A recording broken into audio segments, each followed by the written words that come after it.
These long dog days of summer, I mean, we just made it through a heat wave. Mama was parched through this heat wave. I was hitting up Dunkin' every single day, and I will continue to probably for the rest of my days, but especially this summer. Dunkin' is helping everyone stay cool this summer with its lineup of refreshers. These drinks are packed with bold, fruity flavors and served ice cold. It's amazing. Dunkin' refreshers are the perfect afternoon pick-me-up. I like to start my morning with them personally, and then sometimes I go back for a second one because I'm just feeling crazy. They come in a variety of delicious flavors, including fan favorites mango pineapple and strawberry dragon fruit. And then for a limited time, there's black cherry and there's pink pineapple. I'm going to tell you something right now, and it's a bold claim, let me tell you, but I stand behind it. Pink pineapple will change your life. It is so good. It has me feeling like I'm sitting in a pool, resort side, just living, honey. It's so yummy. Try your favorite flavor with green tea, sparkling water, lemonade, or Dunkin's all-new limeade. I haven't tried the limeade yet, but I'm going to. Usually I get my drinks made with green tea and occasionally lemonade, but I do really like the green tea. Or if you don't want to build your own, try one of Dunkin's curated refreshers like the Cherry Lime Ricky or the Ultimate Pink Daydream. The Cherry Lime Ricky, scrumptious. I could drink like 3 of these a day. They're so freaking yummy. Head to Dunkin' today and find your favorite refresher. Dunkin' refreshers contain less than 1% fruit juice. Limited time offer. Chilling crime cases are mysterious, but finding coverage shouldn't be. With the State Farm Personal Price Plan, you have options and can personalize your plan to help create an affordable price so you can get back to cracking all of life's bigger cases. Talk to a State Farm agent today to learn how you can choose to bundle and save with the Personal Price Plan. Like a good neighbor, State Farm is there. Head to statefarm.com to get a quote. Prices are based on rating plans that vary by state. Coverage options are selected by the customer. Availability, amount of discounts and savings, and eligibility vary by state. This episode is brought to you by SoFi, the all-in-one finance app to bank, borrow, and invest. Say goodbye to account fees and give your bank balance a glow-up with a SoFi high-yield savings account. Get over 8 times the national average savings rate and an epic welcome bonus when you sign up with eligible direct deposit. Sign up at SoFi.com/SXM. SoFi checking and savings offer through SoFi Bank N.A. member FDIC. Terms apply.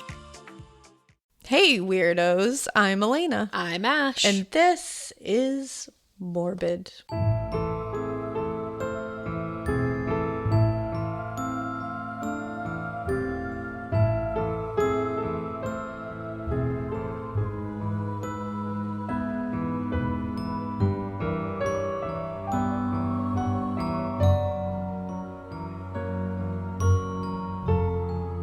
Beep, beep, boop. Beep, beep, boop. Hello. Hey there. It's still spooky season. We're feeling good. Spooky season forever and always. We were in a pumpkin patch. Oh my god. If you looked at my Instagram story today, you saw that Elena and I essentially cleared out the entire pumpkin patch. Yep, we definitely did. My entire porch is filled with pumpkins, as it should be. I cannot wait to get home and put mine out. But yeah, I think this week some crazy stuff kind of happened, but like didn't happen at the same time. It presented itself. Yeah, I think so. We all got excited when we heard that the Zodiac killer might have been identified. But it's still a very heavy might have been. Yeah, and it's starting to become more of a heavy... There's nothing that confirms this yet. Like so far, as of this recording at least, no DNA has confirmed it. We don't have anything really, really, really solid that we could point to. No. So we, as exciting as it is, and as much as we all want to jump and be like, yay, it's solved, because who doesn't want like decades old cold cases to be solved? We all want that. That's why we're all here. This one's looking a little shaky. Sure, those lines in his forehead look like the lines on the sketch. I will say that. A lot of people need Botox, and that doesn't mean that they're a serial killer. And also, though, it kind of I mean, his eyes, they look exactly the same. There's a I lot think of the sketch things, looks a lot like him. but I think that also could possibly, we have to remember that we're all human. And since we want wanna it to be look him for so it. bad, we're seeing a lot of similarities. And he's, just a random white dude. And the sketch is just a random white dude. Yeah. There's going to be some similarities there. We're just going to Didn't see even have it. the bifocals. He didn't have the bifocals. So You don't have the bifocals, you must acquit. to the focals. There you don't go. know. There you go. You That must made say bye to the focals. that made a lot of sense. Everything I obviously. say makes sense. But yeah, so I know we got excited too. But, we were stoked. but hopefully we'll be able to update and say like, hell yeah, and we can all party together and say that the Zodiac got identified. Let's vibe. But right now, Gary is looking kind of like, okay, sure. Like if they said it was him, I'd be like, all right. But if they said it wasn't, I'd be like, all right. Either way, you're all right. Yeah, there's nothing that's really, I don't know. He's not a compelling suspect to me, but I don't know. Just yet. Anyways, Who am I? We don't know. Who am what's I? An going on. investigator? No. So I You're can't kind say. of. You're investigative. Not on the case, so I don't know. Not but on the we'll case see. when Paul is on. Hopefully we get it. Maybe at the end of spooky season we'll get it. Maybe. Who knows?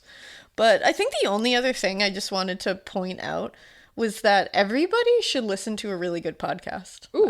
I was listening to I don't know if anybody is as obsessed with Maggie Freeling as I am. You love Maggie I love Freeling. her. We were actually just having this conversation today, and I haven't listened to the show yet, and I need to. Yeah, I love her. And This is genuine. the podcast Murder in Alliance, it's so good. Murder in Alliance. Yes, Murder in Alliance. And lately, I mean, the episodes are just getting so compelling. She's amazing. I don't want to tell you a lot because I want everybody to go listen to it, because I was listening to the latest episode and I was like, holy shit.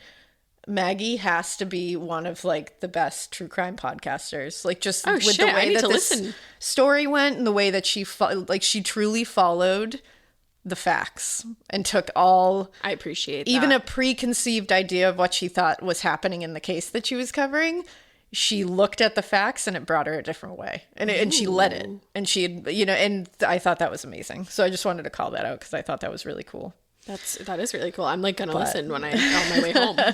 And I was hoping we would have like an update on the Gabby Petito, the hunt for Brian Laundrie this week. Imagine like But- how her family is feeling, because even like on the outside over here, it's so frustrating. It's making me so angry. But they do have the Gabby Petito Foundation up and running, so that is a good thing. So if you can go check that out, I highly recommend that. Totally. But yeah, hopefully all these things will have good news. I think he's still out there. I really genuinely feel that. I do too, and I think we'll find him. Yeah, I gonna hope so. find him. We're Someone's going gonna to find him. Something's gonna happen.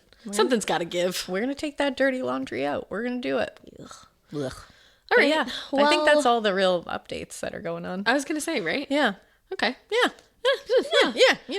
All right. Well, I've got an Ash-centric case for you, except it's not very Ash-centric. It's like not very old Hollywood or anything like that. It's just my case. It's just an Ash case. An Ash case, and it takes place in Canada. So, hello, There you go. Canadian listeners. We love a Canada. It takes place in Canada and America. So whoa, Yeah, best of both worlds. hey, let's all high five. Woo! Okay.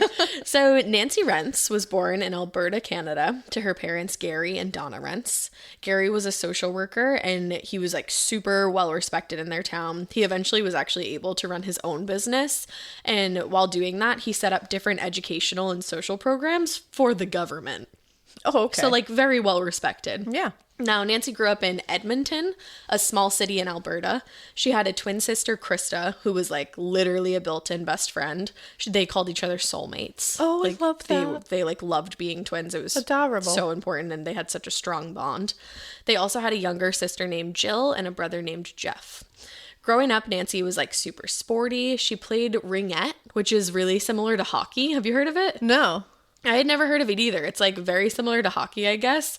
You like play it on ice with like this like pole thing, and It's like, apparently it's like really, really difficult. I didn't even know. Anything on ice, I'm always like, I don't think we fully appreciate hockey players, like how hard that is. Not only do they skate forwards, but they also go backwards. I Like, can't even stand on ice skates. I was just going to say, I literally can't even step onto the ice without like making a fool of myself. And also they're like going really fast, like Insanely. hard. Yeah. And it's sometimes always amazing to me. backwards. Like, I can't even walk backwards. Yeah, I can no. barely fucking walk forwards. Oh, so ringette is a Canadian non-contact winter team sport. Yeah. Played on ice hockey skates. Yeah. It's literally like just like hockey. So it's like no contact. yeah, you just can't like hit each other. But Oh, okay, cool. yeah. And apparently it's like really geared toward women, Yeah. which is cool. That's pretty rad. And she was really good at it. Get it. People said that when she was younger, she was like a little bit of a geek and she had like the Coke bottle glasses. Oh my God, adorable. Which, if you see pictures, correct. Oh my God, adorable. And also, who didn't have the Coke bottle glasses in like 1973? That's all they had to offer. I was going to say, like, it was required to go to school, I think. Legit.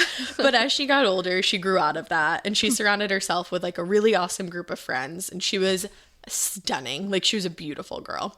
Her brother Jeff said when she walked into a room, that's where people wanted to be. Which I was like, imagine your brother saying that about you. Like, that's just a really sweet brother thing to say. Yeah. She was also super into fashion, jewelry. She really appreciated different kinds of art. And actually, for a little while, she ran her own clothing store as kind of a side hustle.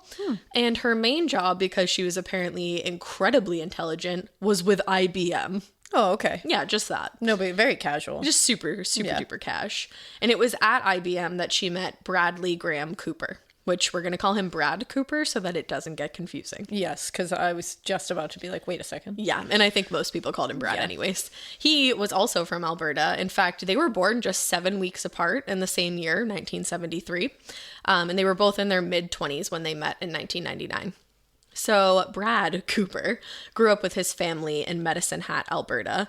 He was born to his parents Terry and Carol Cooper, and he grew up with a brother. Not sure if he was older or younger, and couldn't find his name. So I was like, he's got a brother. Yeah, he's got a brother. But his father Terry was a chemistry teacher, and he actually became the vice president of Medicine Hat College, and he eventually earned a couple of seats on like super important community boards in the area. Like a very well respected man. Wow. Which is interesting because like both of their dads are like really like prominent members in society. Yeah. And his mother, Carol, was a stay-at-home mom, took care of him and his brother, and apparently she was a really good gardener. Oh, which I was like, that's adorable. That is very wholesome. Yeah, it's very like all-American, all-Canadian. All Canadian. You know? Brad himself was like really, really smart. He did really well in school and his IQ was above average.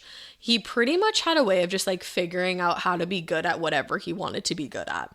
He had also this blog called Adventures of Brad, where he would write about all the things he wanted to do. Adventures of Brad. Adventures of Brad. That's amazing. Like very 90s. Wow. Very the internet just came out. Very much what is the internet. Also really creative. Yeah, Adventures of Brad. Like, okay. I'm Brad. These are my adventures. Also like moderately narcissistic. It doesn't, you know what? It doesn't bury the lead. You know what you're getting. You're getting the adventures of a guy named Brad. Of Brad. I don't need to ask any more questions. I'm here. There you are. And I mean, I'm not here, but someone else will be there. Yeah, I'm definitely nobody's I don't there care anymore, about I Brad's hope. adventures, but somebody else might have. I'm gonna let you know that you shouldn't give a fuck about Brad's Cool. adventures. All right, because I already didn't. So. But at the same time, I'm also going to tell you about some of his adventures. Okay, cool. Not really even adventures. That's the other thing. Misdeeds.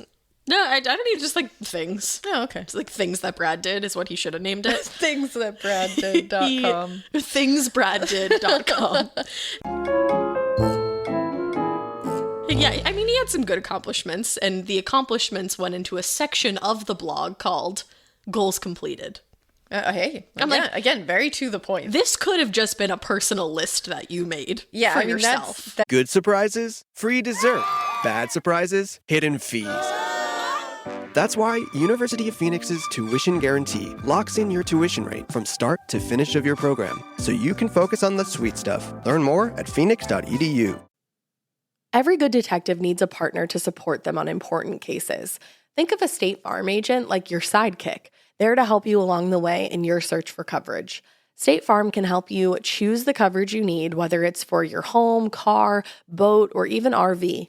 With so many options, it's nice knowing you have help finding what fits for you so you can get back to solving all of life's bigger cases.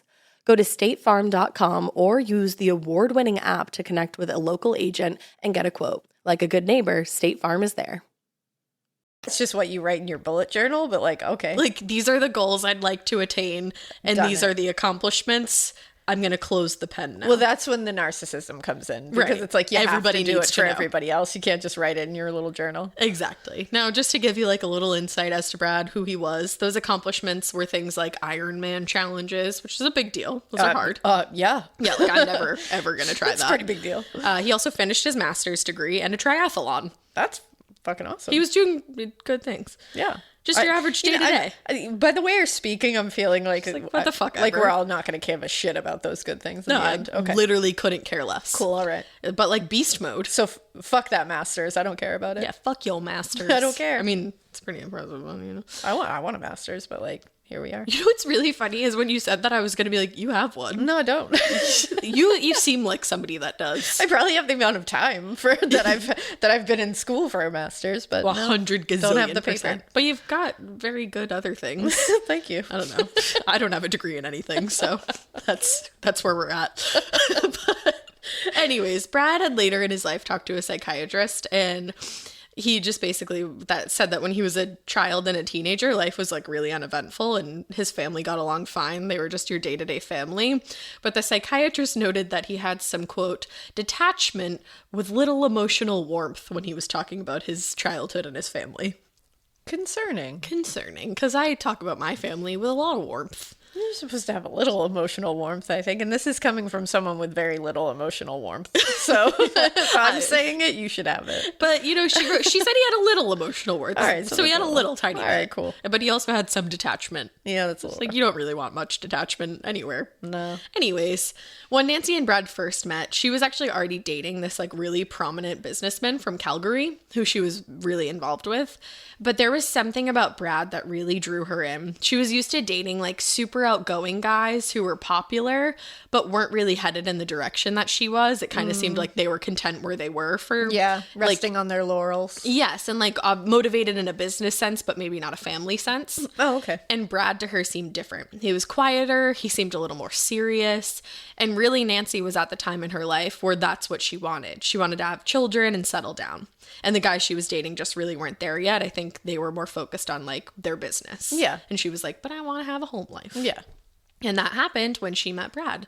She told her sister that her heart felt safe with him. Oh. Which, like, please ruin me. That's the Wow. sweetest sentence. That's a really sweet thing to say. My heart feels safe with him. Like, that makes me hurt. Yeah. But Brad must have felt the same because he bought Nancy a gorgeous ring and he asked her to marry him. And originally they had planned like this really big wedding with all their friends and family. They wanted to go all out. But then Brad actually ended up getting a really good job offer from Cisco, which is like a phone company. It's like the phone company. It's the phone company. Or, like, ever heard of it? It was.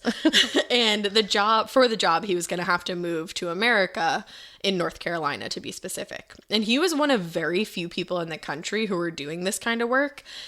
It's very confusing, but essentially it involves like merging internet technologies and phone technologies. Yeah, That's what his job was. for sure. Just IT, I think. Yeah, sure. You know, it. The internet. Now, Brad was a whiz at that kind of thing. He actually designed the network for the family business that Nancy's family ran together. And I guess their IT guy like came and looked at it once and was like, who designed this? Like, this is incredible. Really? Like, they were very impressed when they saw Wow. it. So he was really, really good at this All stuff. right. Now, before they moved, they wanted to spend a lot of time with their family. Nancy's family really grew fond of Brad, and her little sister Jill spent like almost every single weekend at their apartment. And she was like, he was a warm guy. Like, I liked being around Yeah. him, and he made my sister happy. I was like kind of thinking of like you and John. Yeah. Because I was at your apartment every weekend Of when I was course. younger. And Yeah. I never left. I'm still here You're like, every I'm still weekend. here. But because they wanted to get married with their family still being able to be there, they ditched the idea of the big wedding. Because the other thing was, if Nancy was going to move to America with Brad, they had to get married before they moved because of like visa purposes. Yeah. So they got married at a restaurant one Friday night in October of 2000. Nancy looked beautiful. She wore like this like kind of looked like a satin. One place described it as a sundress, but when I saw a photo, it didn't really look like a sundress to me. It was kind of like a satin, like just like shiny, pretty white dress. Yeah. She was beaming in every single picture. Even though the guest list was small, you could tell that they were just like really happy. For some reason, only Brad's brother attended from his side, but all of Nancy's immediate family was there and a couple of their friends came to celebrate. Okay. And it seemed like it was an amazing celebration. So after the wedding, they moved out to Cary, North Carolina, which apparently is one of the most safest cities in America. So if you live there, like, congratulations. Hey, good for you. Get it in your safe That's awesome. Cary Continue place. being safe. Do it. That's awesome for you. Safety. Yes. Unfortunately, though, things didn't really go as swimmingly as Nancy had hoped. She didn't have a visa, like I said, so she wasn't able to work in the U.S., and Brad was supposed to be working on that, so hopefully she was going to be eventually. But at that point, she had to pretty much depend on Brad for whatever she wanted, and her family was like, she was not that kind of girl. I was going to say, and if you're just not, like, somebody comfortable with that, then that's, like, torturous. Exactly, and basically that's exactly how it was for her. She wanted to make her own money. She didn't want to have to ask her husband for something. Like, that's just not the relationship that she was interested in. Yeah, she just wasn't comfortable with that arrangement. No. And she was also really bored because she didn't really know anybody around there. She couldn't get a job. So she was like, what the hell am I supposed to do all day? I know. And she was just like unhappy a lot of the time. So by Christmas time, 2002, she was talking to her family during a visit out back in Canada. I almost just said out in Canada. Out in Canada. Out in Canada. Out there. I mean, that applies to like out someone, there yonder. But she was telling them that she was really miserable and that she didn't even want to go back to Cary with Brad. Oh. And I guess he wasn't with her on this trip. Now, they heard what she was saying because they said like their relationship had never been perfect, but also at the same time, whose relationship is perfect? say. So they were like, you know, and a lot of times, like in the first couple of years, people do run into like kind of like newlyweds. It's stressful, I guess. I don't know that personally, but it can be. So I've heard. I guess it can be, yeah. Yeah, for some people. So they were just like, okay, maybe they're just kind of hitting like a bump in the road here. Yeah. And her sister Jill was like, you know, you decided to marry him. This is your husband. You should try to make it work. And at that point, Brad himself came out to Edmonton and he convinced Nancy to go home with him. So she agreed, and things seemed to get better with time. She was able to make some friends around town. She actually had like a really great group of friends. She was able to get a car of her own, and she actually started nannying so that she could make some cash while she was out there. So everything that she was kind of upset about in the beginning definitely turned around for her. Starting to be remedied. Exactly. Now, she and Brad welcomed their first daughter in February of 2004, and then in 2006, they had another daughter. I'm not going to say the kids' names because it doesn't really need to happen. But by 2008, they were right back to where they started when they first moved. So 2004 to 2006 was like a really happy time. And then 2 years after that, it was like everything was starting back up again. Oh, no. And when you have the stress of like kids and newborns, like, small kids, like toddlers and stuff, right, and you're already not doing well together, I imagine that's not going to help matters. No, definitely not. And like, imagine having like a 2-year-old and a newborn. Yeah, and it's like that's either going to bring you closer together as a team and show you what you're made of, or it's going to pull you right apart if there's already cracks in it, it's going to pull you right apart. And there was a really, really big crack because Nancy's friend confessed to her one night that she had been sleeping with Brad. Her friend. What the fuck? Had been sleeping with her husband. I am not one to condone violence, but if my friend sat in front of me and said, I've been fucking your husband. That's not your friend, first of all. And like, what do you expect someone to say? Like, I literally have been sleeping with your husband. To like want to hit you. I don't understand that. Like, I would want to hit my friend. How could you not? Like, I don't know how, like.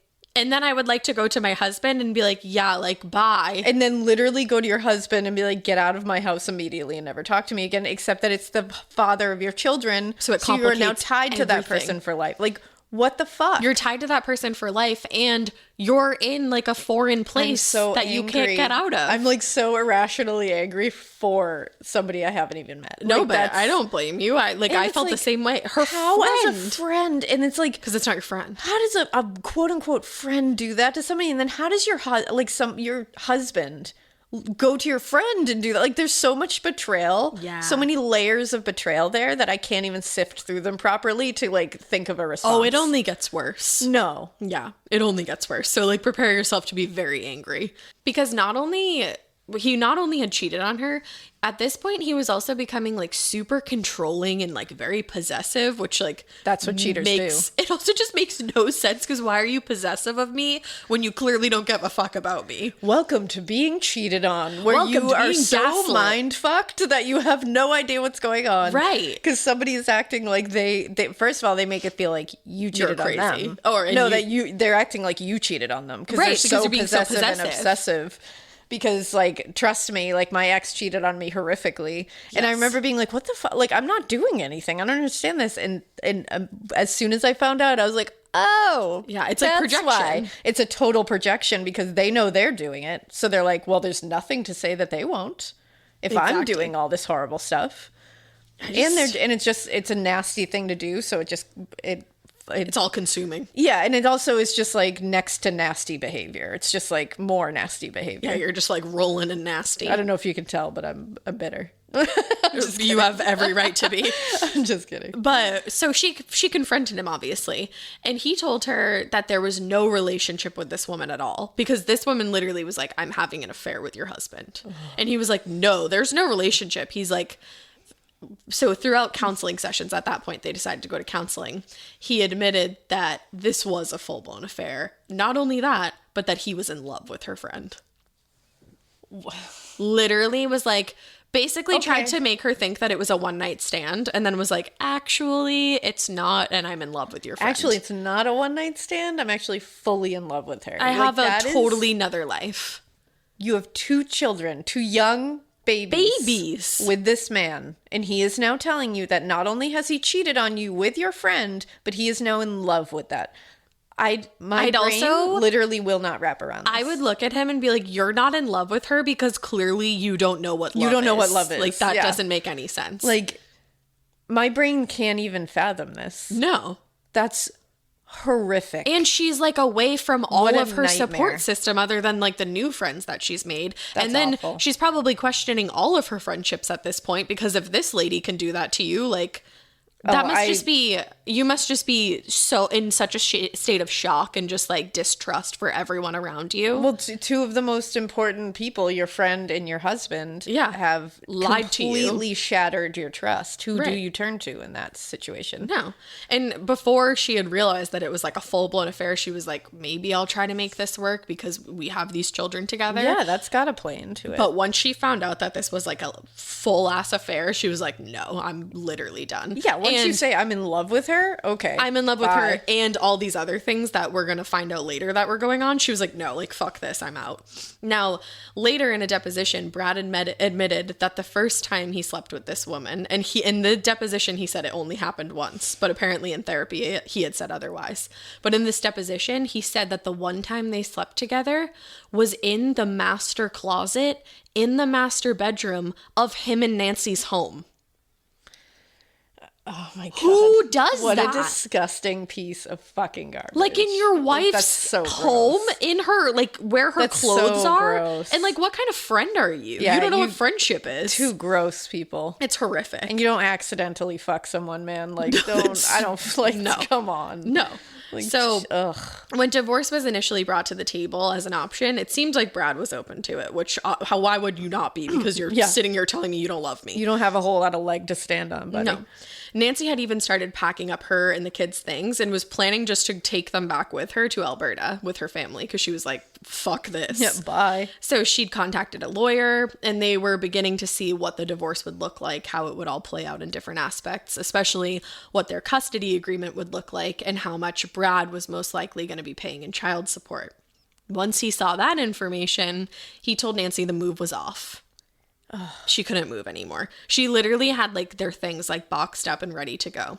And Nancy at that point realized that this was just going to be a full-blown battle. So she started locking personal and important papers in her car so that Brad wouldn't have access to them. She also had locked her and the kids' passports in the car if they ever needed to get away.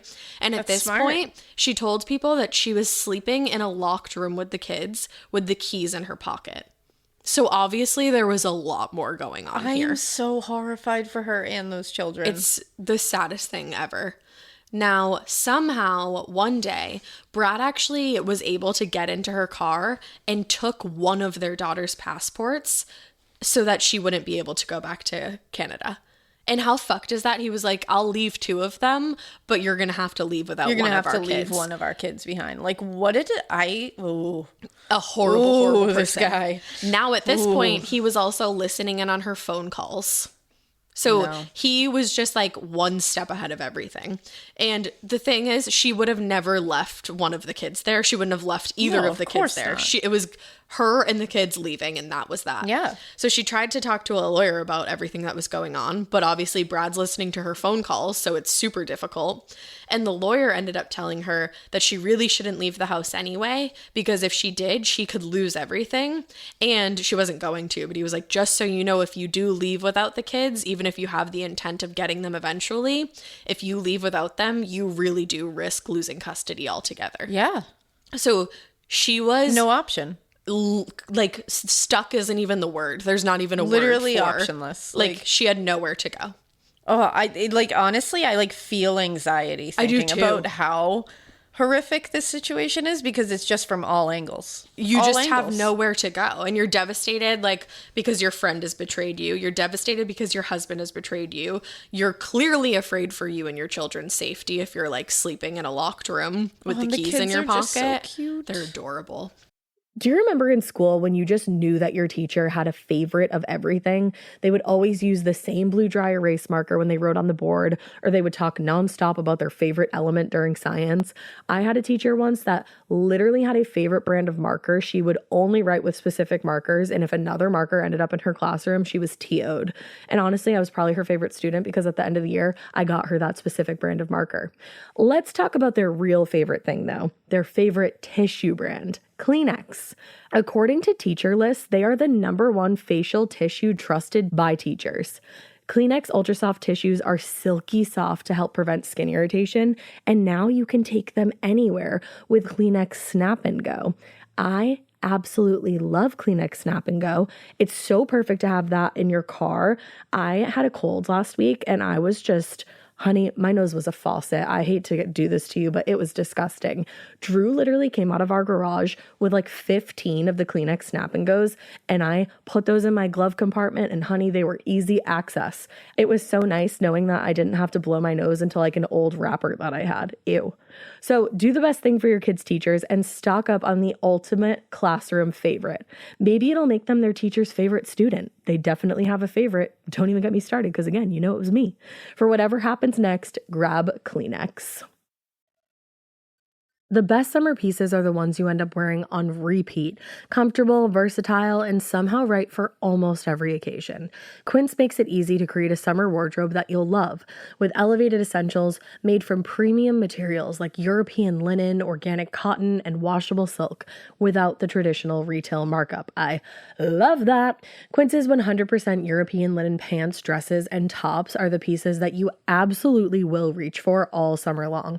I absolutely love their linen. I have so many pairs of their linen pants, which you can dress up or you can dress down in the summer. Like, say you're going to a nice dinner, you can pair it with like a silk shirt, a really cute necklace, some good, makeup and an updo. Or if you're just looking for a more casual look, you can do the linen pants with like a loose button-up shirt and you still look really chic, kind of like, I don't know, Diane Keaton vibes, I kind of think. Also, it's not just apparel. Quince also offers elevated essentials for your home, from bedding and bath to kitchen essentials and furniture. They have it all, honey.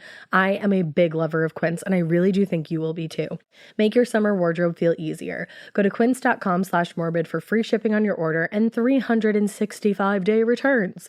Now available in Canada too. That's QUINCE.com/morbid for free shipping and 365-day returns. Quince.com/morbid.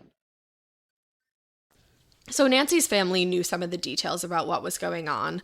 They knew that Brad was listening on the calls, though, so Nancy wasn't able to tell them everything. Like, she couldn't tell them exactly what was going on. Oh my God, this is just like horrible in every sense. It is. And they knew, her family knew about that, and they knew about the passport that he'd taken. But they didn't really think that he was capable of much worse. And they thought his behavior just had a lot to do with the fact that this was a nasty divorce. And yeah, you're never, ever going to consider that someone could do anything. Someone that you're married to You know, that's Right. you don't think that. But just to be sure that his daughter felt safe, her father, Gary, point blank asked Nancy, he was like, "Are you in fear of your safety?" And she said that she wasn't.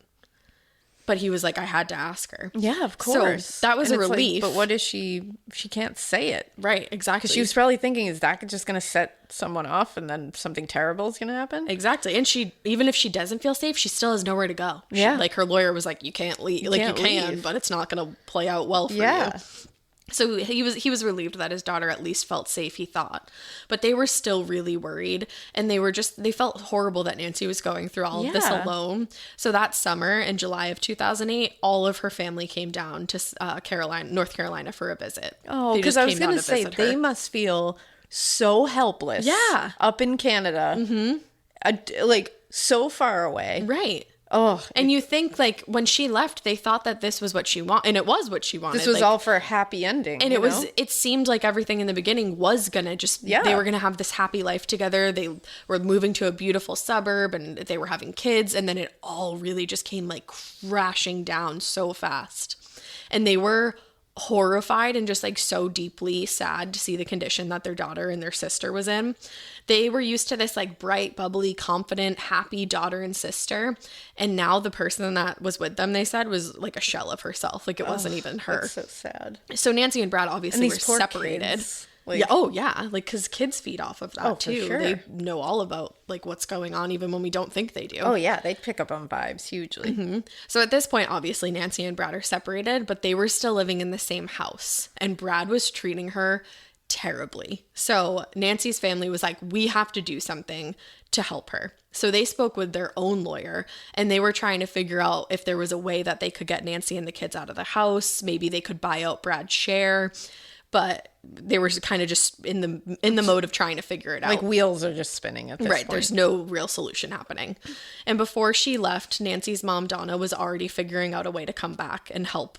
Like, she was like, I'm going to come back. I'm going to help you. We're going to figure this out. Oh, these poor parents. And when that July vacation was over, Nancy brought her parents to the airport, and her mom said that she like clung to her as she was leaving and just said, Mom, I just want to go home. Oh, my God. Rip my heart out. Which I literally, like, I have goosebumps right now. Like, all you want is your mom, and you just want to go home. Like you just want to get the fuck away from this garbage. Yeah. Human. that you Garbage thought human. you thought loved you, and you realize that he's just incapable of love. Oh my God, that's like so sad. I just like feel so bad for her parents. Oh, For and everyone, for her. the whole situation is just horrible. That's just horrific. Now, unfortunately, that was going to be the last time that Nancy's family saw her alive. I think we very clearly could see where this was headed. Oh, fuck this guy. 6 days later, on July 12th, Nancy was supposed to be meeting up with a couple of her friends that morning. Most of them had actually been together at a barbecue the night before, right across the street from Nancy and Brad's house. And before they all left, they confirmed their plans. So these plans were solidified. This woman, Jessica, who Nancy was friends with, was expecting Nancy to come over to her house around 8 a.m. She was actually helping her paint so that she could get some extra money, because Brad at this point had like cut off her allowance. Yeah. Her allowance, which Yeah. is the most ridiculous thing. But Nancy never showed up. And Jessica knew right away that something was off with the situation, because Nancy wasn't the kind of person to just like no call, no show. And she also knew that Nancy and Brad were having marriage problems, so she was freaked out. Yeah. And especially because the night before at the barbecue, Nancy and Brad were there together with the kids. Brad went home early with the kids, and Nancy stayed until around midnight. And she was just really venting to her friends about how bad things had gotten and how much she was just growing to like really hate Brad. Oof. And there was a woman there who would later testify at Nancy's murder trial. This woman said that she had just met Nancy that night, but she remembered a lot of the things that Nancy was opening up about. And she said she remembered driving home that night and telling her husband that she was worried for this woman. Wow. And she barely knew her. Wow. And she said, she was like, something bad is going to happen at that house, because she said like she just kept seeing Nancy looking back at the house and looking to her. And she was like, I just felt like something really Like, bad was yeah. going to happen there. Oh. And like, imagine later, like you look back on that night and you're like, I knew that that was going to happen. Like, I and felt that. Now I'm sitting here at this, Talking this woman about was it. murdered. Like, that's horrific. Oh. So Jessica and another friend of Nancy's called Heather, who also had plans with her that morning, were really starting to freak out. And it didn't help that when they called Brad, he would barely give them any information. Of course not. He's a garbage person. He just said that Nancy had gone out for a jog, which wasn't weird because she was actually training for a half marathon because she was fucking amazing. But he wasn't clear on what time she had left. And by then it was 10 o'clock. And they were like, he said like, oh, she left around like 6 or 7. Like, it's like, those are two different times. Yeah, those are two very different times. You know when your wife leaves, especially if you're taking care of the kids. Like, I was just going to say, you have 2 tiny children. Yeah, you know what time it is. You know every second that the other parent is out of the house. You know how long they've been gone. So it was Jessica who called 911 when Brad actually called her a little bit later and said Nancy still wasn't back. So her friend called 911. He called her, and the friend was like, yeah, I'm going to call because something's not right here. What the fuck? It's like, that's weird. He never called the police. Of course not. So Jessica told the operator that her friend Nancy was going through a divorce and now she was missing. Brad never even called Nancy's family. Never even called her family. No, of course he didn't. So immediately Not this shocked. case was all over the news because, like I said, Carrie was a really safe place. Like nothing like this had really happened there before. Yeah. And Nancy, like it's kind of like the all-American thing. Like Yeah, and it's like if she just went out jogging and then didn't come back, people are Right. like, well, who the fuck is that? Exactly. Like, is there like a prowler outside? that is exactly like what the air was full of at that Yeah. point. And as soon as the news made it back to Alberta, Nancy's family was on the first plane out there. Oh, they probably all, the stomach They knew immediately. drops that must have happened when that phone call was made is just like, you just know. Because her father had literally said to her mother, this situation isn't going to have a pretty outcome. When the divorce was happening. And to feel like you have no, and, like, obviously I don't know this family, I don't know these parents, but I just like, as parents, you must be, to feel so out of control. You just feel helpless. To keep your child safe no matter how old they are. That's I your can't child. imagine That's how your- that must feel. That's your baby no matter what. Yeah, and it's like you can't keep them safe. Like Right. you have no control over it. Some piece of shit monster man way far away, like hundreds of thousands and thousands of miles away, has control over the situation and you don't. Yeah, I can't imagine that feeling. Every parent's nightmare. It is. Every parent's family nightmare. member's nightmare. Her twin sister. So her twin I can't sister imagine her either. is a badass. She called Brad that day and Hell said, yeah, she did. She goes, "What have you done? Where is she?" Everybody knew immediately, and she never got an answer from Brad. And her poor twin, like that. That's a That's special a different kind of connection. Like of course, like a sister bond is like nothing you can even talk about.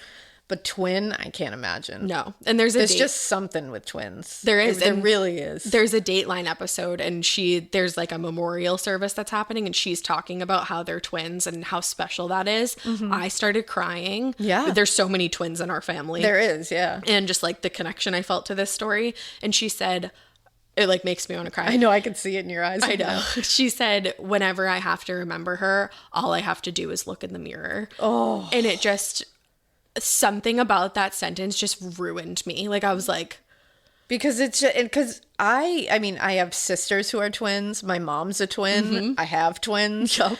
The connection is undeniable. absolutely. Undeniable. They know. Like, they know when the other one isn't feeling well. They Yeah. know they can feel something when the other one feels it. There is something. It's not like as crazy in your face as, like, you know, people will make it, like, you know, stories will make it. But Yeah. it's like, it's always this thing. Like, they just always know with the other one. And I've seen it with my own twins. It's like, yeah. they are so connected on such a different level. I mean, they literally came into the universe together. Yeah. Like that's something special. They hung out in the womb together. like that's They it. were They womb developed mates. together. Yeah. Like all of It's the just something. developmental steps they did at the same time. Like So whenever I see, like, you know, twins and one of hits them is, home. especially when one of them is like murdered or goes missing, there's just something you can tell. It's like a piece of the other one has just been ripped out. because it's just a different kind Yeah.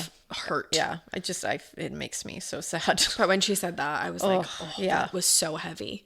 But so she never got an answer from Brad. He never told her.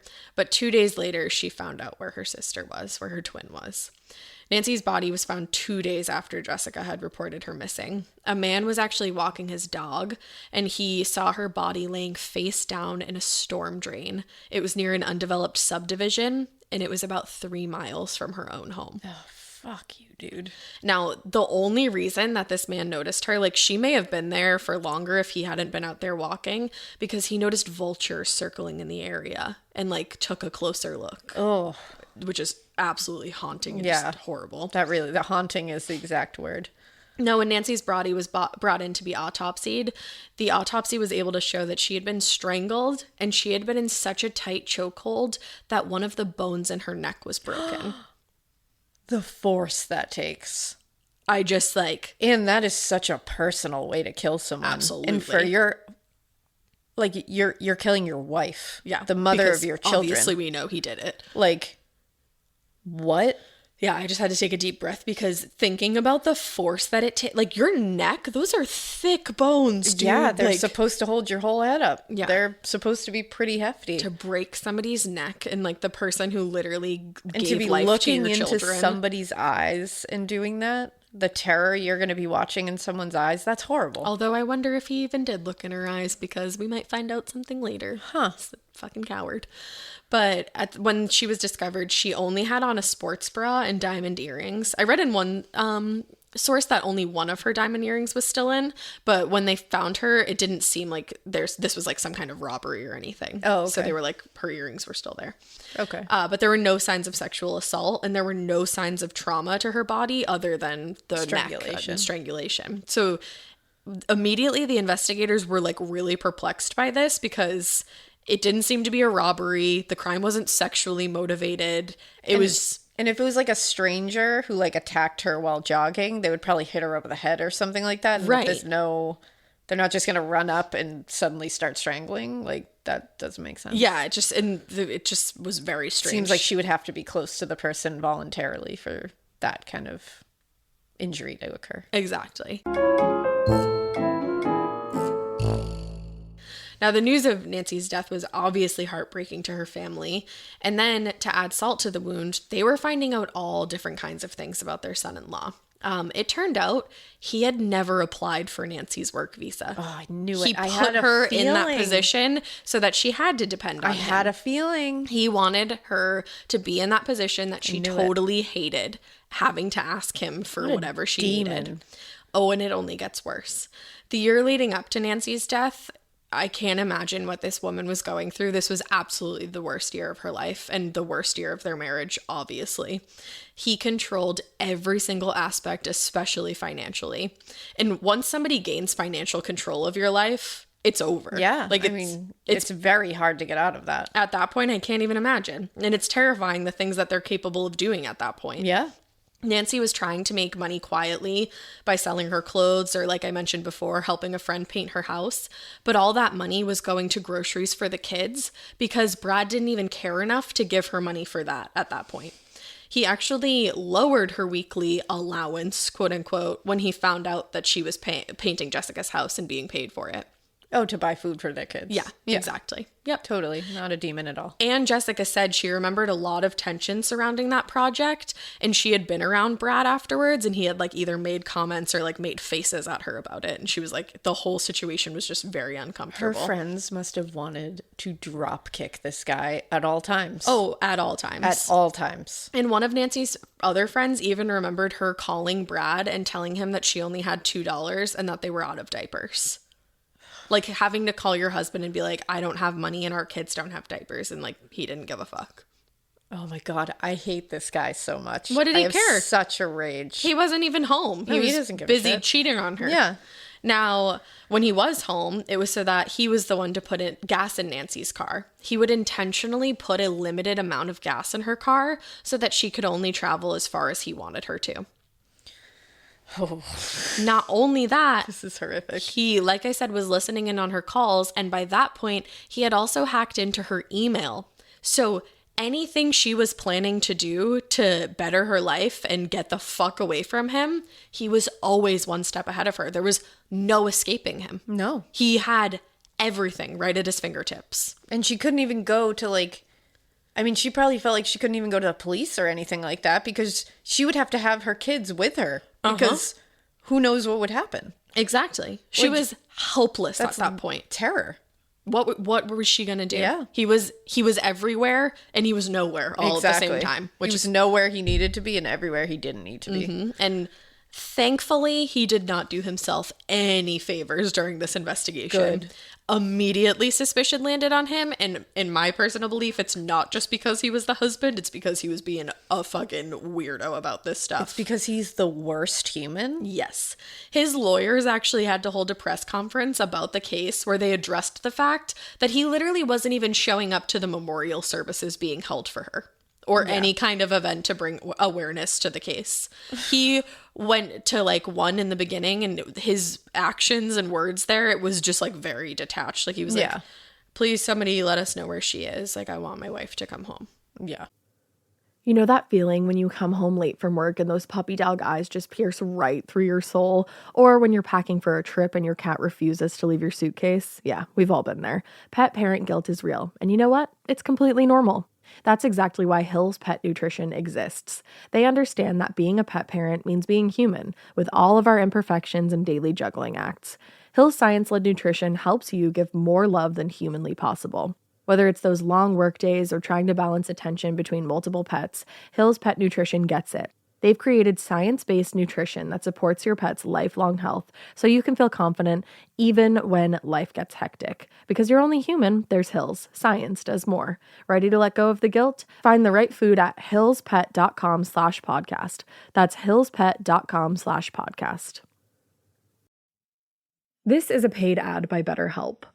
I happen to be somebody that struggles with people pleasing. So a lot of times I will build things up and up and up and up and up and then kind of get to the point where I'm like, I need to let this out to this person. Even in 2026, that stigma and just stigma in general can get in the way of a lot of things, like getting support for your mental health. Maybe you've encouraged friends to consider therapy while avoiding taking that first step yourself because you're busy. You're worried about what other people might think or telling yourself that you should handle this all alone. But therapy with BetterHelp, the world's largest online therapy platform, can be a space to slow down and talk through what's been building before it feels unmanageable. Just take a short questionnaire to identify your needs and preferences, and BetterHelp will handle the initial therapist matching work for you. Their industry-leading match rate means BetterHelp typically gets it right the first time. Feel confident knowing BetterHelp therapists work according to a strict code of conduct and are fully qualified. Don't let hesitation hold you back. Find support with BetterHelp. Sign up and get 10% off at betterhelp.com/morbid. That's BetterHelp, HELP.com/morbid. And it's like, yeah, you really sound like it. But they told the public, Brad Cooper is a very private man. I wonder why. And then they went on to say, he's not accustomed to the hot glare of the media spotlight. He never dreamed that he would see his face splashed across television news shows, nor his name in headlines, especially not under these terrible circumstances. Different people grieve in different ways, and Mr. Cooper wishes to mourn privately. And it's like, okay, that's fine if he wants to like not say a lot and but he can be present and like mourn and all that. Like I'm not telling anyone they have to sit in front of a camera and grieve, and, like by no means, because I am 100% one of those people who, if you put a camera in my face when I'm grieving, I'm just walking away. Like I'm not going to say shit. But it's like, if your wife is, first of all, if your wife is missing and you are fine, then shove a camera in my face. I'm going to be screaming from the rooftops, find my husband. Mm-hmm. Like, you know what I mean? Like that would be the time when I get rid of all my own like any discomfort I have. Because you wouldn't even think of it. Because I just want my husband Because back. Exactly. Your love for him would flush that out immediately. So it's like, you can't use the everyone mourns differently. No, if you really wanted your significant other back, then you scream it and you go find ways to find that person. And if then when her body was discovered, you're wondering who just like who's out in your community.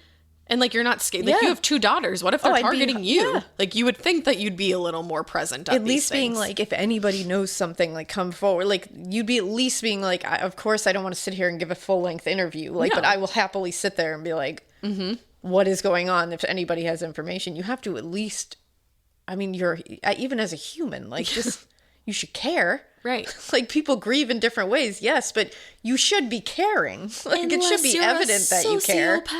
Yeah, like, it should be at least a little evident that you care. Yeah, like it was not at all evident. Exactly. Like, maybe, like, a tinge of evident in the first like little thing that he said, then but it was like just gone. barely. Yeah. And luckily the district attorney, Howard Cummings, he shared my same feelings. He did not think that Brad was mourning anything at all, and he took specific note of the fact that Brad Cooper hadn't even been the one to call the police about his missing wife. Yeah, that's a big problem. Never told her family, and never asked for any case updates about who could have been responsible for this. Yeah, red flag, red flag, red And again, flag. like I said, you have 2 daughters. What if you're being targeted? Like, you're going to want to know some case updates, I would and it's think. like, that's their mother.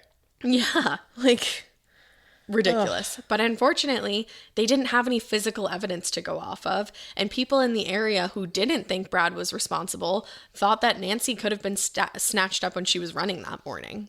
But like we were saying, when you think about Yeah, it, it the doesn't make manner of sense. death really doesn't make sense for that scenario. it doesn't line up. But there were some eyewitnesses who claimed to have seen her out that morning. One woman was like absolutely sure that she saw Nancy, and she said that it was like the distinct features of her face. She was like, I know it was her. But we've talked all about eyewitnesses before, and it's not very reliable. Yes, we have. It fucks things up most Can be of the more time. harm than good. Exactly. And another man who ended up testifying later, he said that he had seen Nancy and got a 30-second look at her, which I was like, that's not even very long, my guy. Like, it's not a long time. Are you going to stare at something for 30 seconds? Maybe Actually, I guess that's for a pretty person. long. But still, Yeah. I don't think he did. He said he also saw a van do a U-turn to follow her. Okay. Maybe. Yeah. There was a lot of mention about suspicious vans in the area when it came to the people that didn't believe Brad had done this, but investigators really didn't find a lot following that lead. Okay. Now, 2 months after Nancy's murder, no one had been charged. And that October, Brad was actually giving a deposition, like I mentioned earlier, as part of a custody battle with Nancy's parents. And is because as soon as they found out what had happened to Nancy, they all knew that Brad was responsible. And they were like, we had never seen him treat the kids poorly. Like, we never saw anything to make us believe that he No. would harm them. But if he was in a state of mind where he could have potentially done this to our daughter and our sister, What's to say he won't snap and that's exactly what they Yeah, said. and Like, hurt those exactly. kids. Right. And they were really worried about that too.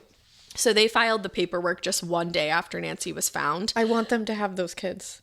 Don't worry, they do. Okay. They They were please tell me they have those kids. they were granted temporary custody because the judge working this specific case didn't say anything about being suspicious of Brad committing the murder, because at that point they hadn't really figured anything out yet.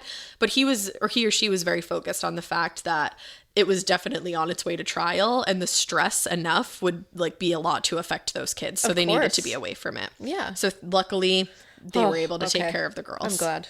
Now, during the deposition, Brad, all he did was try to tarnish Nancy's name, and all while glancing down at his wedding ring and fiddling with it. Which, again, haunting. Yeah. He tried to say that she was the one who spent too much money, that her credit card had the higher amount of debt attached to it, which I was like, you could have literally just done that yourself. Like, Yeah. doesn't sound like she had it. And also, I'm just like, okay. And like, maybe she had to buy stuff for your kids if you weren't. Like, that shit costs money. Yeah, maybe she had to put everything on the credit card. Yeah, exactly. And he said that that is why he started her allowance in the first place. And he claimed that the allowance was plenty of money. It was $300 a week.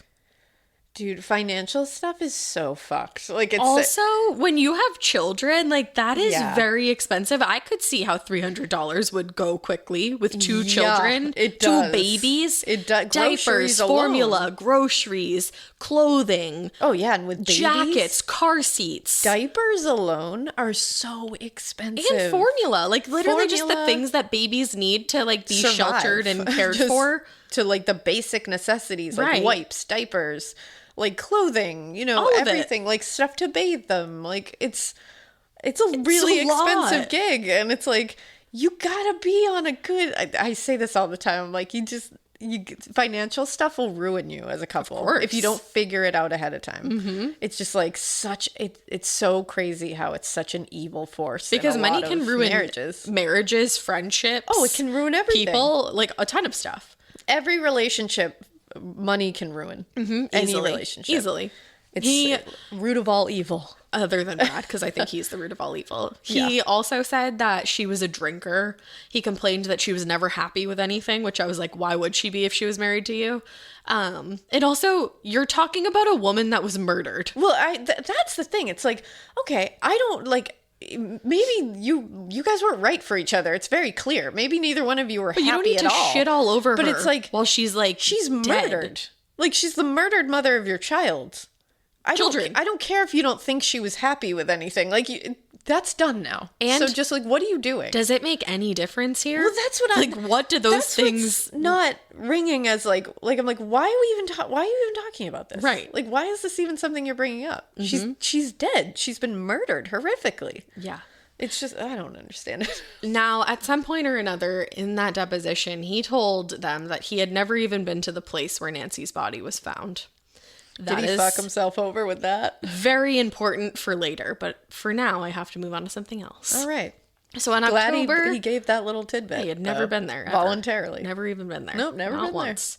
Now, on October 27th, 2008, the Cary police chief, Pat Bazemore, I believe is how you say it, announced to the public that Brad Cooper had officially been charged with first-degree murder. I wonder why. Yeah, because he is just really not hiding it well. Yeah, it's Thank so God. subtly guilty. Now, annoyingly enough, it would be another year and a half before the case went to trial in March 2011. I'm always like, why does it take so long? Everything's so slow. It is. Now, Brad's lawyer submitted a motion that the trial be held in another city so that they wouldn't run into any biases in the jury. But at that point, I had said earlier, Nancy's case was national news. Yeah, that's what tends to happen in these things. Yeah. It's like they want to move it out of the area, and it's like like anywhere to you where? go. Do you want to move it to Saturn? Like, you're not. No one. Like, You're not going to move it to Saturn? Would you like a jury of aliens? Like, that you're not going to find anyone here who doesn't give a shit. Like, Right, exactly. Like, people tend to get mad when murdered mothers turn up. Yeah, and tends to you're piss people acting off. weird as fuck. But the application was denied, needless to say. Yeah, because they were probably like, that won't work. Exactly. Sorry. That's exactly what it was. They were like, you're not going to find a place where there's no bias in this case. But the prosecution, I cannot speak. The prosecution suggested that what had happened was that Brad had come home early from that barbecue, which we knew he did. Yes. And he had put the children to sleep in a room, or like put them in a room so that they wouldn't see anything. Ugh. And then he either grabbed Nancy from behind when she came in the room, which is why I said he didn't even look her in the eyes, maybe, or that he began to choke her while she was sleeping. That's what they surmised. Now, once he was certain that she was dead, they said he drove her to the spot where she was discovered. And he had said before in the deposition that he'd never seen that spot, like I said. Huh. That was like super duper weird though, because the FBI happened to find evidence on his computer that he searched for that specific area at 1:15 in the afternoon the day before Nancy was killed. What an actual dumbass, and I'm so happy for it. Literally typed in the zip code, zoomed into that area on Google Maps, zoomed motherfucking into it at 1:15 in the afternoon the day before he killed her, and knew that he was going to put her there. Yikes. I'd never been there. Like, Yikes. yeah, you've never been there physically, but you've been there on Google Mapsidly. Why are you looking for it? Like, why are you specifically looking at this area, but you've never been there? He zoomed in on it. And I'm honestly willing to bet that he did do it while she was sleeping, just because there was no other injuries, like Right. fighting injuries or anything. And I think she was caught off guard completely. Because Yeah. even if it was from behind, I feel like there would be some kind of... Yeah, I agree with you. Yeah. I could totally see that. It's just horrific in all ways. It really is. And they theorized that when he got home from dumping her body, he cleaned the house and the car, washed her clothes, and made a fake phone call to make it seem like she was still alive. Now, there were dozens of witnesses at the trial, so many that all of their testimonies took 36 days to get through. Oh my God. And it made it the longest and most expensive trial in the history of Wake County. Wow. Crazy. Now, the defense brought forward a man who claimed to have slept with Nancy while she was married because they were trying to show that the infidelity wasn't only on Brad's part, and they were basically just also trying to tarnish her name. It's also like, none Why of the this fuck does that matters. matter? It's like you had that's a terrible marriage, first Right. of all, and she was murdered. Right. That doesn't give anyone the right to murder her. Exactly. Like, just divorce. And now that I'm thinking of it, it's like, why would you bring that forward? Because realistically, that would only prove that like he was even angrier Well, at her. that's So the that's other even thing. more motive if It that didn't doesn't even help. happen. Like, Yeah, that it's was just a stupid move. You just bring it up to try to tarnish her, a dead woman, like that. Like, that's so fucked. Okay. Now, they also argued that the evidence on Brad's computer had been planted, though they couldn't say by who. I was just gonna say, by who? Yeah. Who planted that very specific evidence on his computer? Basically, and if you watch the Dateline, one of his lawyers is interviewed, and he is just basically saying that the police did it without saying that because he's a lawyer and he knows how to talk around things. But I was like, I hope he stretched before that reach. Because you should have, because you definitely strained yourself. You could pull a damn muscle. I hope you pulled Esquire. all of them. But the prosecution had a member of the FBI testify that they had seen no evidence of tampering with Brad's computer. Yeah, the FUBA is like, no. The Phoebe is like, Yeah. I think I know what I'm doing here. I don't think that's It is worth mentioning that the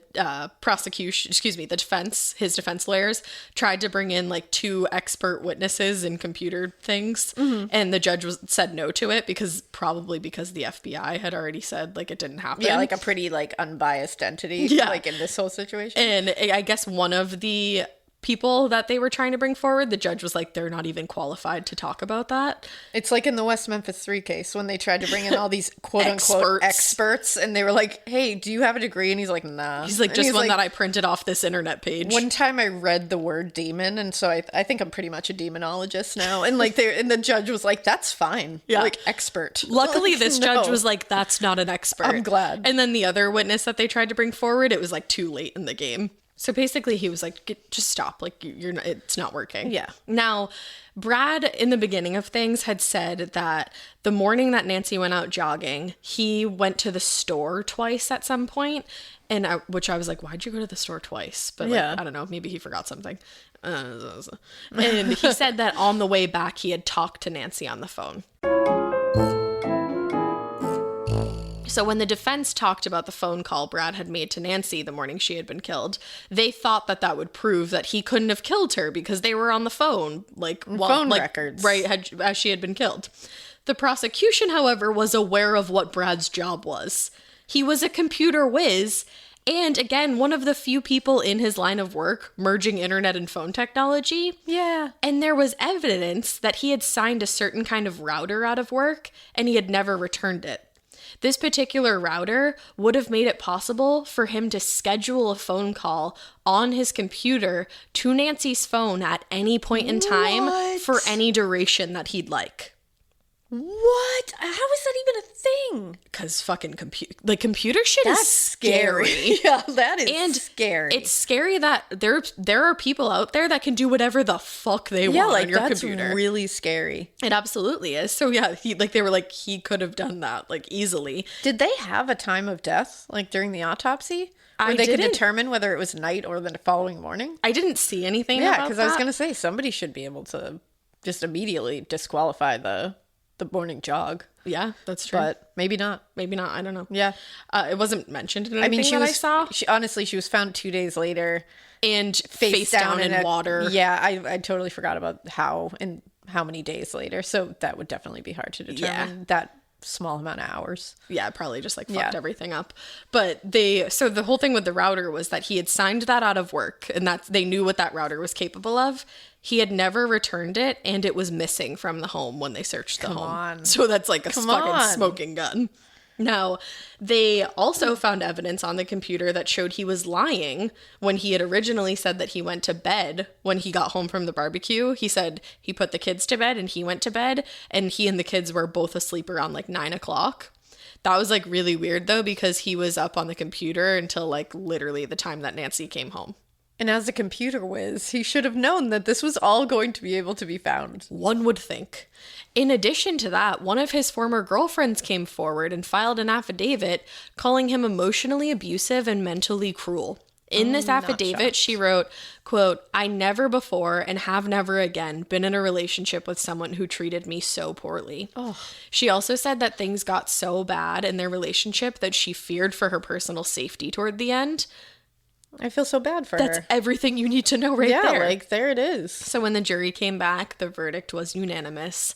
Guilty of first-degree murder. And with that, Brad Cooper was sentenced to life in prison. Good, and those kids get to stay with the grandparents. They're actually with Krista. Oh my God. Yeah. Okay, good. Yeah, I mention it later. I'm glad. But we're not done yet. In 2013, Brad's lawyers appealed his conviction on the grounds that the judge during the first trial wouldn't allow them the witnesses that they wanted to testify about the tampering with the computer.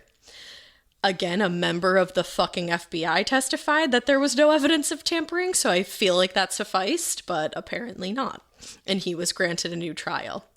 Now, instead of going through an actual trial, he took a plea deal, which Nancy's family was really happy about and supported, because at that point they just didn't want to go through all of this again. The girls were older, they already knew what was going on. It just didn't need to get any further than it already had. And it must just be so much emotional torture hearing about your murdered child in the way that the prosecution wants to talk about, or the defense wants to talk about them, and then just to find out about things that were going on. Because that's the thing, it's the defense is going to sit there and try to tear them down. So it's you're going to have to sit there and not be able to react. Right. While someone tears down your murdered child, their legacy, you know what I mean? Or you're going to get kicked out of the courtroom. Or making lies, or trying to prove that this man that treated her horribly is actually this great man and was a great father and a great husband, and you're sitting there being no, he wasn't. Right. I know this personally. Yeah, it must be so infuriating. Exactly. So luckily they were supportive of the plea deal, but it wasn't a great one. Brad ended up pleading guilty to second-degree murder this time, and as a result, he got 12 to 15 years in prison. What? One of the biggest points, however, in the plea deal was that Brad gave up parental rights to his 2 daughters and would never be allowed to contact them. Good.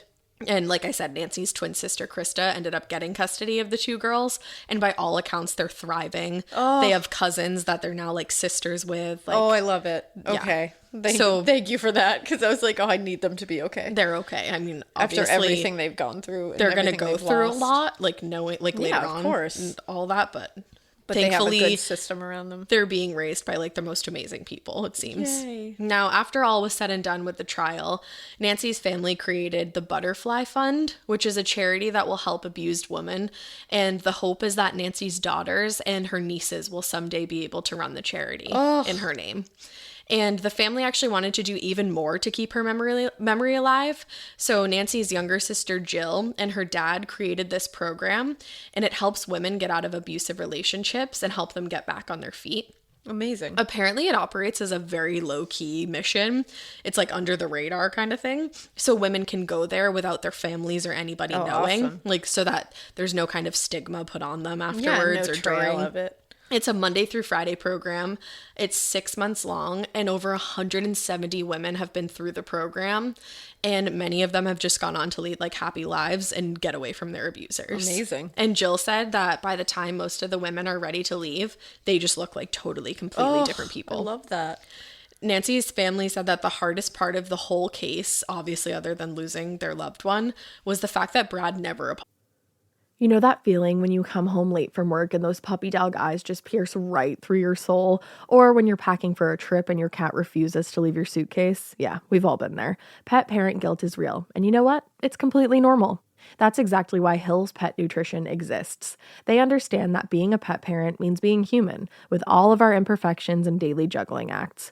Hill's science-led nutrition helps you give more love than humanly possible.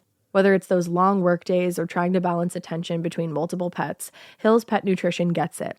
They've created science-based nutrition that supports your pet's lifelong health, so you can feel confident even when life gets hectic. Because you're only human, there's Hill's. Science does more. Ready to let go of the guilt? Find the right food at hillspet.com/podcast. That's hillspet.com/podcast. Hi, Ryan Reynolds here for Mint Mobile. Are you looking for a beach read this summer? May I suggest your big wireless bill? It's got suspense, mystery, a slightly flat, emotional arc, and a shocking twist where you realize you've been overpaying the entire time. Fortunately, though, Mint's story is better. Every plan, $15 a month, even unlimited. That's it. Happy ending, zero tears. Give it a try at mintmobile.com/save. Upfront payment of $45 for 3 months, $90 for 6 months, or $180 for 12-month plan required. $15 per month equivalent. Taxes and fees extra. Initial plan term only. Greater than 50 gigabytes may slow when network is busy. See terms. Apologized to them or gave them any kind of explanation of anything. Yeah, that would be the hardest part. Nothing. And Jill said he actually glanced at her for a moment, while he was on trial, and she said that there was a slight smirk on his face, she could have sworn. Shockingly, Brad served his sentence and walked out of prison in November 2020. What? Yup. He's a free man. He's just around? Yup. Served his sentence for murdering his wife. No, I hate it. And is out of prison. Yep. But I don't want to end on that note. I think one of the most important things that was said during this whole case was something that was said by Nancy's father. When speaking about domestic violence, he said, "It's like running up a very gradual hill. Until you look backward, you don't know you're doing it." And I think that's what domestic violence done in this fashion is all about. It's very gradual. Oh, that's horrific. Absolutely horrible. The only thing that I'm happy about is that he can never contact those children. Exactly. Like he gave up all his parental rights. Thank goodness. That was part of it. I don't know who thought to add that in there, but all of the kudos to you. Yeah, for real. All of the kudos. And I oh my God. think it's so important to note that like her father's so right. Domestic violence is such a gradual thing. Like it starts with little tiny things keeping you away from your family. Then it sort of like goes up into That's how it is. Financial things. And then it's like, I'll do the, you can't go here. Like you can't go there. It's control. It's slowly controlling a person by removing any lifeline they have or any kind of independence they could ever have from you. And sometimes it rely happens on you so slowly that the people around you don't even realize it's happening. And then you have no way of telling them. That's why these things end up so many times like this, like a tragic thing. Cause there's just it feels like there's no way out. Right. And a lot of times there really isn't a way out. It's horrible. Oh, if you are in that situation, because again, it's like, it's dangerous. It's dangerous to leave sometimes too. And it's dangerous to stay. So a lot of times people feel like there isn't an option. There's no other option. Right. But seriously, if you are in this position or you love or care about or even just know somebody that's in this position, there is a way out. There are so many resources that you can go to, and one of them that I have is the National Domestic Violence Hotline. You can call 1-800-799-SAFE, and that's 1-800-799-7233. You can text START to 88788. Again, START to 88788, or you can go to thehotline.org/get-help, and you can chat live with like a person on that website, and there is a way to get out safely. And because this is a Canadian case, we also want to throw some of those out there. I think Elena has those for you. I have a couple that I found. So there is sheltersafe.ca that you can go to. It provides information to help connect women and their children all across Canada with the nearest shelter in their area for safety and support in a time of crisis. There is also there's a hotline called Hope for Wellness 24/7. The number is 1-855-242-3310, and it's available to all Indigenous peoples across Canada who are seeking immediate crisis help. That's amazing. And so I think that Shelter Safe is a really good one, and those are the ones that we found, but we'll put them all in the show notes too. But yeah. Please try to get help, because there's help out there. Yes. But, and if you love somebody, try to get them help. Just take care of each other. Be kind to each other. We're all humans. Just treat people the way you want to be treated. Why is that such a hard concept? Exactly. We start learning that when we're like 3 years old. Like what? And it just, I can't. This kind of stuff is just like, it really is sad, but it's so really important to tell these tales so that hopefully it can help somebody else in the future not go through this. And I'm glad that Nancy's legacy is now helping other women get out of that situation. Exactly. Like that takes the power back from Brad. It really does. Brad can go fuck himself. Yeah. Wow. Yeah. Wow. So thank you for listening. Yeah. And we hope you keep it weird. Obviously, I don't even have to tell you not to keep this weird, because that's really ridiculous if you try to keep it that weird, and I will find you. Be nice to each other.